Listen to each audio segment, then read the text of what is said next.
Hello, everybody. This is Brett Davis coming to you from the Attorney King studio in Coronado with the Brett Davis podcast. I've got a good friend of the show and somebody that I have a lot of respect for and somebody that's needed more than ever right now. Champion, 8-time Mr. Olympia, and husband to Shirley. Got that right. How you doing, Lee? I am doing great, Brett. How about yourself? Not too bad. Not too bad. I mean, better than the alternative. You got that right, man. But listen, it's great to be on with you. And man, I'm looking forward to sharing with you on this awesome podcast, man. I appreciate everything that you're doing for the community, for the world. And we're you know what the thing is, Lee? You said earlier, health is wealth. Mm-hmm. And right now, not only has health wealth, but loving our neighbor and being kinder to each other, all these combinations of things that somewhere we've gotten off track. We need the word. We need more mentorship and helping each other in the country, in the world, more than ever. Yes. I mean, I just today here in Atlanta, we heard of this young man going into this sort of a massage parlor and killing several Asian American citizens, and he left there and went on and did the same thing in another location right here in Atlanta. I mean, it just goes to show how hate is taking over our land and how, this whole hate environment, I've just seen it start to expand more and more in these past few years. People just feel like, I don't know, they just have the right to be ugly and mean to one another, and not, I know everything's just crazy, man. I was listening to, you listen to the music of what's being said today is music without a soul to it. It's music that continue to push lyrics of separatism or hatred, or it's about me and not about us, not about our country, not about the quality of life or your brothers being your brother keeper. I'm just saying, when we came up, you had the Beatles, we all live in the Yellow Submarine. You had the Three Dog Nights, a child is black, a child is white, together they learn to read and write. You had those things. He's not heavy, he's my brother. Marvin Gaye. Yeah, you're Marvin Gaye, Mercy, Mercy Me. Right. Like they used to be, what's going on? So, there was a sense of consciousness during that time and that period that made us better people. Mm-hmm. I think, whenever things are put out in the air, when negativity is put out in the air, people hear and they internalize these kinds of things, and it becomes a part of the everyday psyche. I was somewhere the other day, I guess yesterday, and I putting some gas in the car, and I hear this other car pull up, and I hear this guy get out, and you hear these lyrics, profanity, and all kind of like, man, this is our future. This is the mindset of our young people, the younger generations. And man, unless, we as a society, as a whole, change the way we see each other, change and then be intentional about what we hear, then it will not get any better. And the sad thing about it, Brett, it's all about the mighty dollar. You see, because I heard the story, it's not a story, it's the truth. We had this herd of elephants, right? So they decided they would move the senior elephants out of the group and allow the young male elephants in there, to sort of guide the herds or try to guide the herds. But what they ended up finding that they ate up all the grass. There was a lot of infighting amongst them, and they were just tearing the place and each other all to pieces because they moved the elders away. And it created disaster. And they noticed what was happening. Then they decided they would put back the older male bull elephants. And guess what? Everything started to even out again. They moved from one place to the next to allow grass to grow here. And they brought a form of structure to the herd. So you can't know unless you've been taught. Mm-hmm. So I think a lot of what's been happening, you look at it in the music industry, well, we sell more, young people buy more music. So we got to have more young people to make music. And what are they saying? It's not wisdom. It's raunchy as it can be in a lot of ways. It's perverted. It does nothing for family values. Mm-hmm. It does none of that, you know? So there's an emptiness or a nothing that's starting to take hold of the mindset of not only America, but for the world. But I think more so in America, because this freedom and this rights type of mindset, legality that we live in is really destroying us as a nation. Sad. The breakdown of the moral fiber of individuals and families. Yeah, exactly. You know, exactly. There's a starvation for the soul and a starvation for the internal body with good food. Yeah, both of them are linked together. You know, I've seen in the case where you have a beautiful, healthy body, but a shot mind or empty spirit, mm-hmm. that still eventually it kills the body. Mm-hmm. I mean, it doesn't take long either. Mm-hmm. You know, it's when you hear about suicide and drugs and these kinds of things, people who are physically in great shape physically, but then they're lost emotionally. So it's just a matter of time before the body fails, because the mind leads everything. That's the centerpiece there. And that's why, you know, the word of God tells us we have to guard over our mind. You have to protect your mind. You know, it's one of the proverbs I've used, and when I go out and share and talk to kids, and when I do men ministry in the different parts of the country, is that you are what you eat in the company you keep. Yep. If what you ingest with your ears is negativity, hatred, bigotry, all of those things, it become a part of your physical psyche. And all of a sudden, you're living what you hear. So you got to make sure you're putting the right things inside of your head, as well as putting the right things inside of your body. Mm-hmm. You can't trash your body and expect to be productive. That's not going to happen. Mm-hmm. You know, it's just like whatever you sow is what you reap. If you sow the seeds of good health, then you're going to reap the harvest of good health. If you trash your body, then guess what? You can't expect to be physically function, particularly down the road in years to come. It's not going to happen. You know, when people are dealing with heart disease, diabetes, those kinds of things, you know, you can't trash your body for 30 years and say, wake up at the age of 40 and say, okay, now I'm going to take care of myself. Nah, the consequences of your action is still there. You can do better going forward, and that's good. Going forward is good, but it's always better to start. The way you start a thing will determine how it ends up. You know, seed time and harvest. So, I mean, that's why me and you are so pretty, you know, moving into 50. Well, I've hit 60 now. You speak for yourself, Lee. You're still in your 50s. You're still young. Yeah, I'm 50, going to be 57 coming up, but I don't feel my age. I mean, I feel great. I don't have any pain. I feel just as good as I did when I was 25. I don't have any major. I work out every day. First thing I do is I do Psalms 23:1 every morning. There you go. I go to bed. That's one of my favorites. I don't know why it resonates with me. I just can't go to bed. I can't start my day without Psalms 23:1. I don't know. It just makes an impact in my day.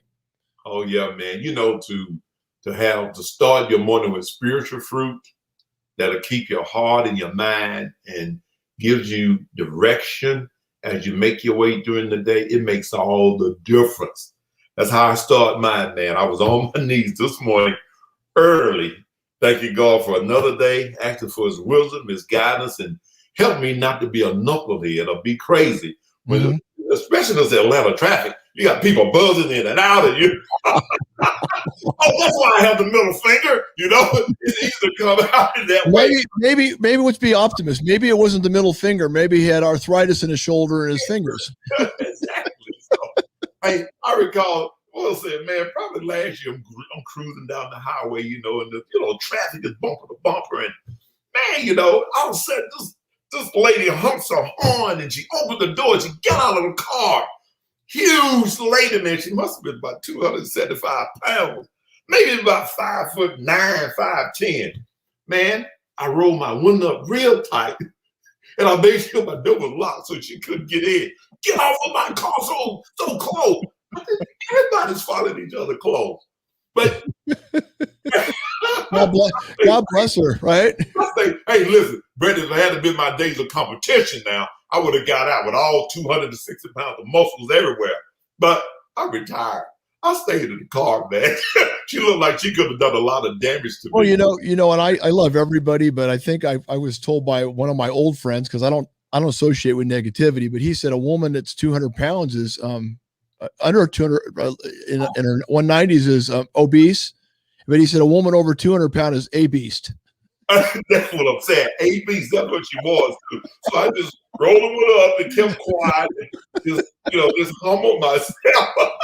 And by the way, a friend of mine said that. Lee and I never said that. Okay, so I want to clarify that. I don't want to get any hate mail from anybody saying you're picking. By the way, I love women that are. I love all women. Of course, I love my wife more than anybody, of course. But I got to be careful what I say. But I like curves. And I like women to see like they're eating healthy and they're not starving themselves. And you don't want to hear when they're walking, it's like their bones are rattling. That's not a good sign. That's right. I tell you, Shirley, I said, you are pleasingly plump. I know that girl. Woo, baby. Little jiggle to it. I like that.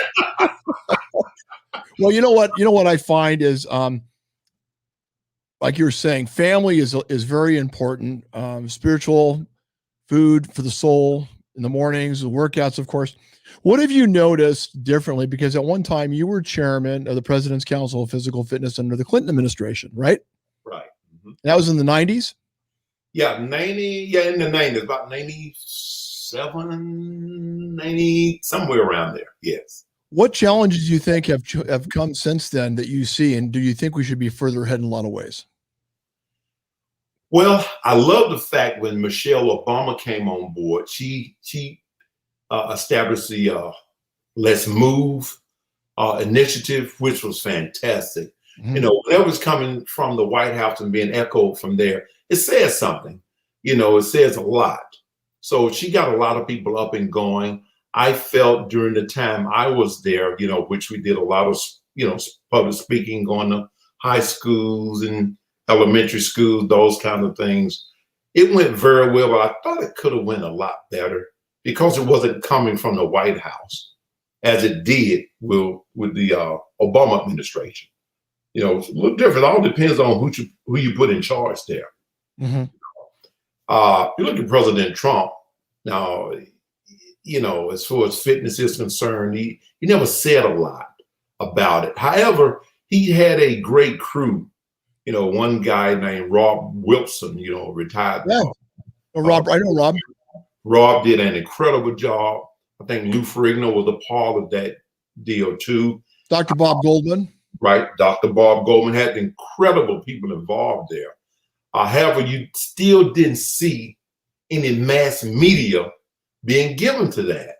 It was discussed as far as my being a part of it during that time. And I said, listen, if you're going to be serious about maybe making sure PE is back in school, you want to make sure that the nutritional initiatives is pushed forward, then okay.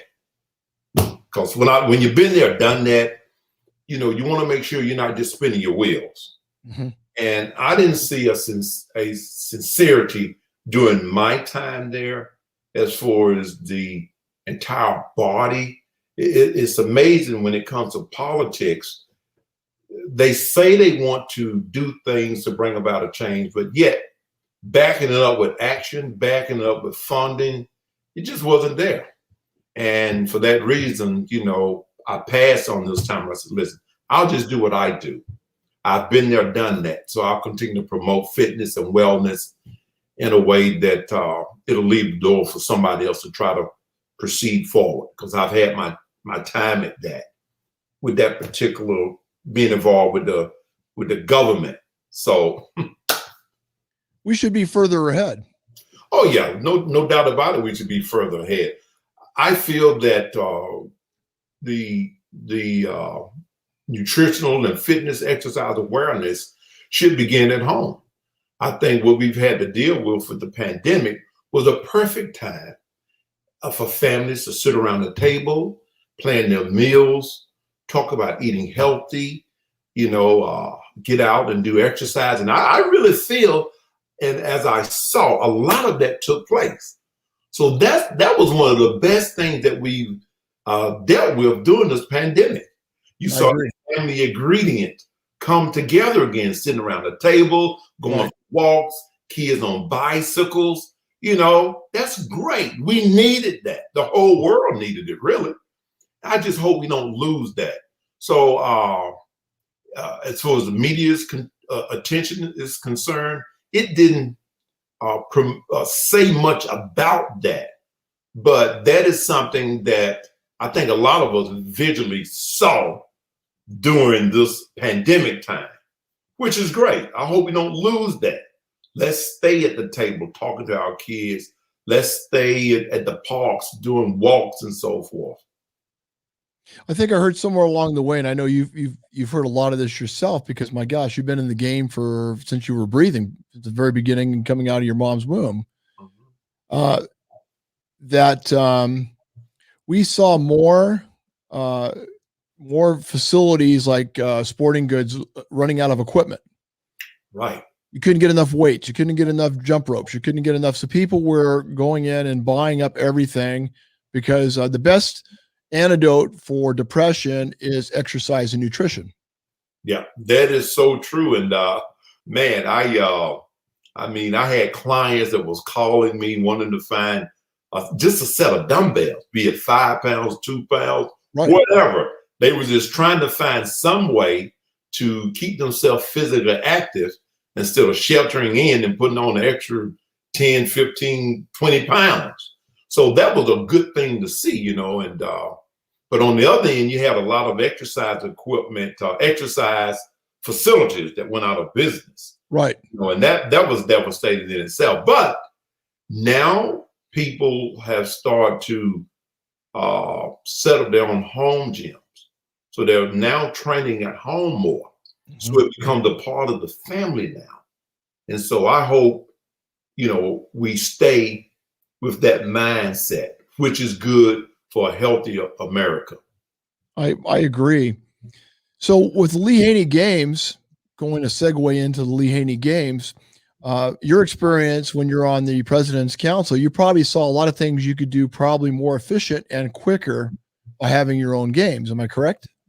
Oh yeah, man. We introduced the teen challenge for the teenagers with flipping tires, pushing trucks. We had schools would bring teams out.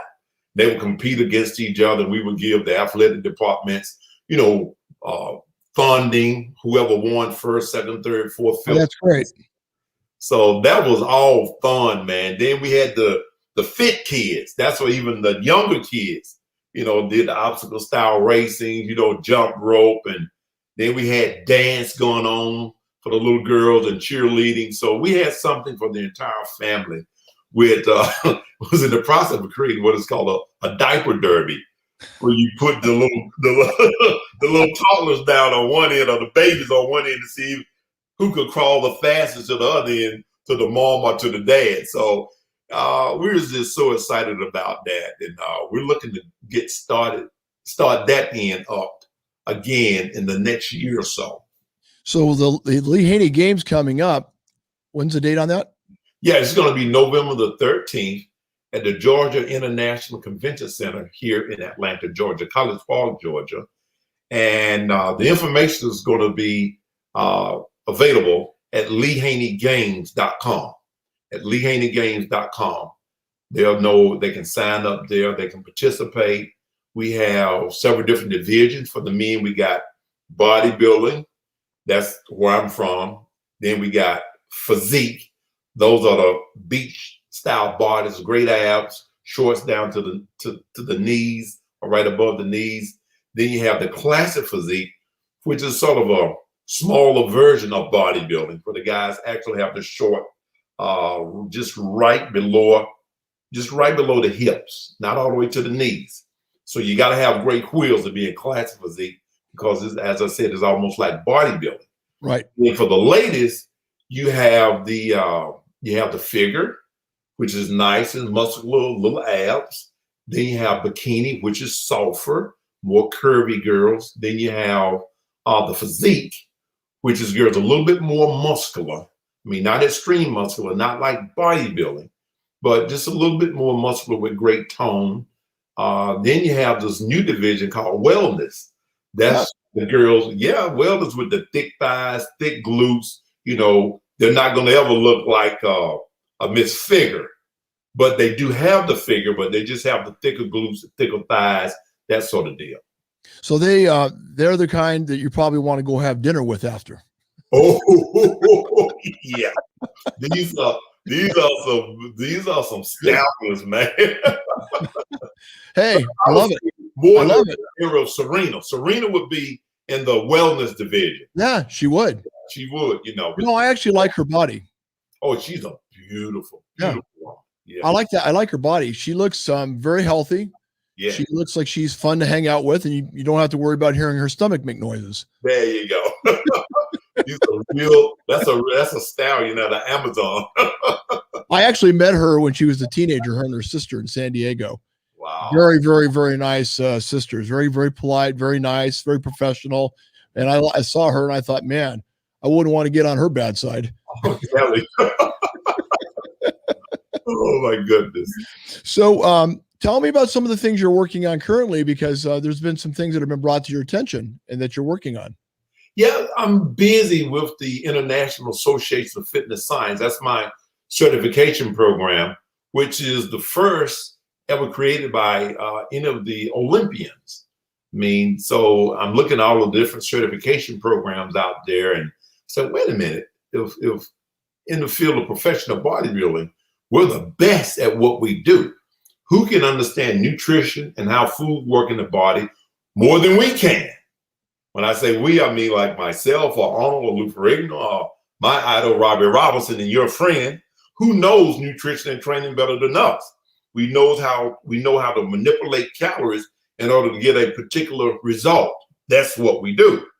So I said to myself, wait a minute now, there needs to be a certification program created by one of us. And that's why I set out to create the International Association of Fitness Science. And so we've certified people all over the United States. We've also certified some people in different countries. And the certification program is not just for hardcore bodybuilding. We have one certification, which is bodybuilding science, called Ultimate Bodybuilding. We have the other one, which is called Functional Training Basic Nutrition.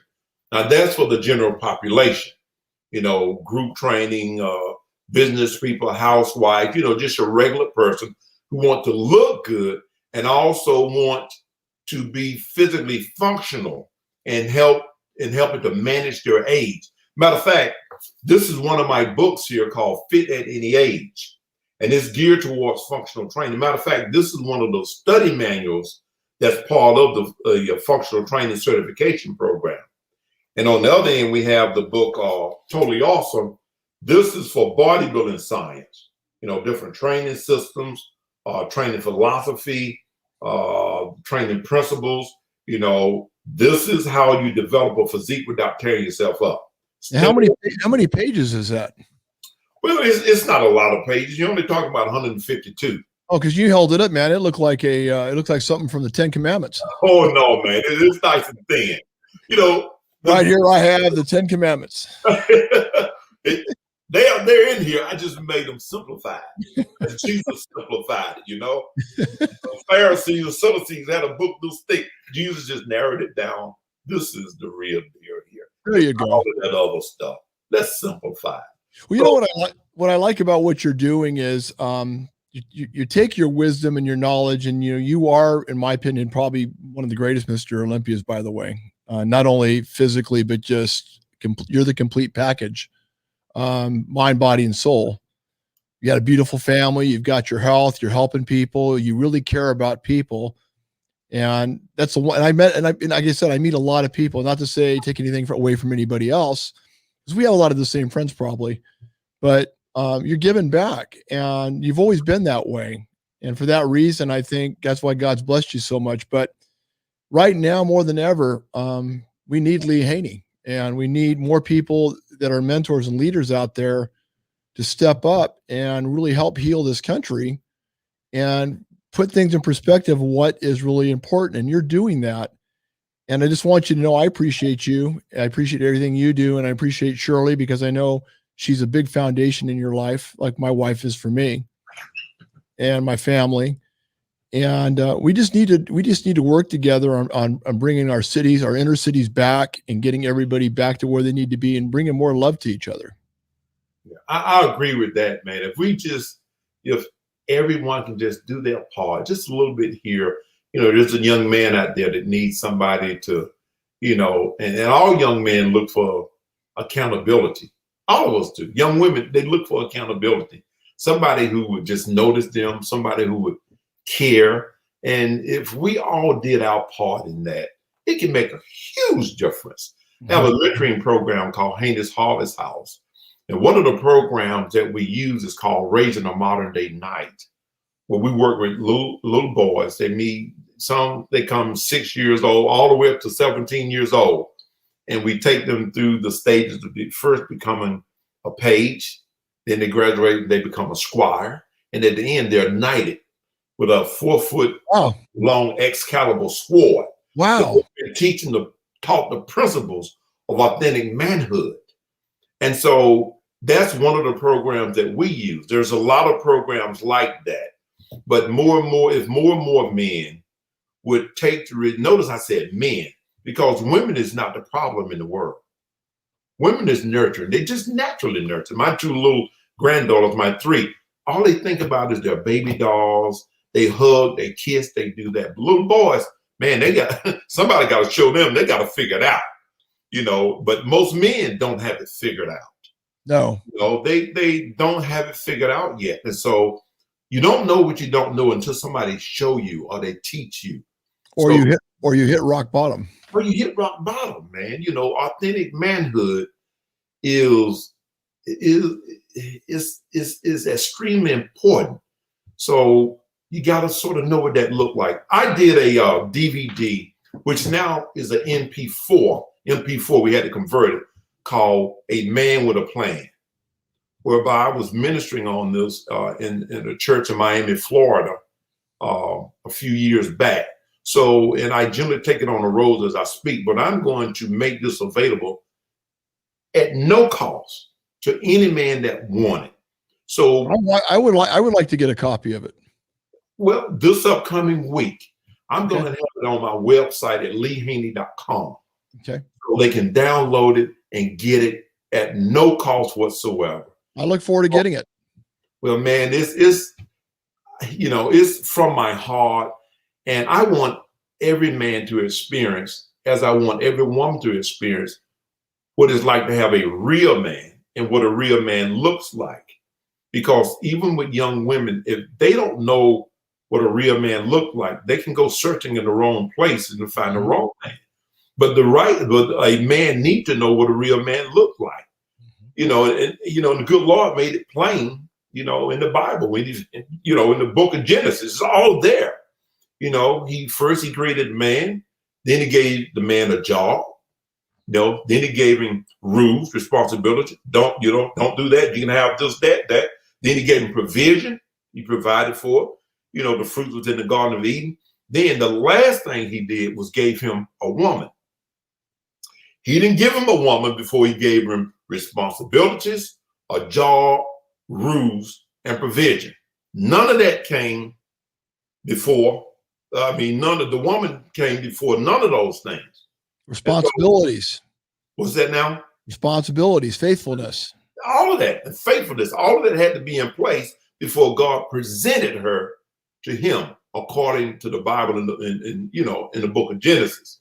So that type of teaching is what I have in this MP4. So when men get a hold of that, and men have to have time to grow up. The woman can't grow a man up. And don't expect him to be a man before it's time for him to be a man. It takes time. And then they have to understand you need to back away and let him present himself to you, not you present yourself to him. Because the Bible said, blessed is the man that finds a woman. Let him come looking. I'll tell you, you've really touched my soul today. And, we've gone into an area. I mean, would you come back and do another show? I mean, I think there's more we can do. And I really love what we talked about. I hope you did too. Oh, man, this is awesome. I really appreciate the opportunity, Brett, and I do count it as an opportunity. And my prayer this month is, Lord, put me where I need to be, in a place or in a space that I can speak life to men, because it's not enough for me to know the way to life and not be willing to share it and give it to somebody else. That's what makes the journey worthwhile, being able to share and give to somebody else. What's a good website people can go to, first of all, to get any information or anything we talked about today? They can go to leehaney.com, LeeHaney.com. And Brett, in all of my books, man, I share my testimonies in my books. I'm gonna get both those copies as soon as I get off the phone with you. I'm gonna place my order. Thank you, man. I appreciate it. I'll personally autograph them to my dear friend. Send them your way, okay? To Sarah and Sarah's husband. Okay, I like that. Just to Sarah and her husband Brett. I love that. Hey, Brett. Hey, I always say, people ask me and Shirley said, hey, what is the key to y'all being married so long and enjoying each other? I said, it's obvious that both of us are in love with me. As long as we love me, everything is going well. Who does the cooking, Lee? Hey, well, Shirley, she made me a nice thing of beans, some asparagus, some cornbread, some yams today. Tomorrow I'll do the salmon, with some quinoa and some spinach. So we switch back and forth, but 90% of the time it's me. Oh, okay. So you can get away with saying those things. Oh yeah, man. I said, I'm not gonna cook tonight if you don't have proper. Because I don't want to see you get her upset and then accidentally she burns the food. Exactly. Lee Haney, you're amazing. Thank you so much for being on my show. Thank you, Brett. God bless you and your beautiful family. God bless your show, and thank you for making this possible. God bless you, and I look forward to working with you and seeing if we can put a dent in some things around this crazy world. All right, my man. That's what it's all about. Okay, Lee, you take care. Thank you. And I want to thank Lee Haney, who's just a spectacular man. I tell you, this was a great interview. I had so much fun interviewing you, Lee. I want to thank my sponsors because I have lights because of them. They pay for my electricity and they pay for my space here in beautiful Coronado, which is not cheap. Attorney King. Thank you so much, King, for everything you do, and God bless you. And I look forward to working with you on the Academy Award for Teachers that we're going to be doing together in San Diego. I'd love to also thank Saquon Casino and Resort, who graciously is giving us that space to do that beautiful event for those teachers and all the wonderful things they do. I'd also like to thank IB Fitness and Marina for everything she's doing and everything as far as helping sponsor the teachers. And of course, the gym with George Jackson. And last but not least, one of my favorite motorcycles, Indian Motorcycle. Thank you for your sponsorship and belief in my vision. And Tim Broadhead, thank you for all you do for the community. And God bless everybody. This has been the Brett Davis podcast show at beautiful Attorney King Studios. Everybody take care and God bless.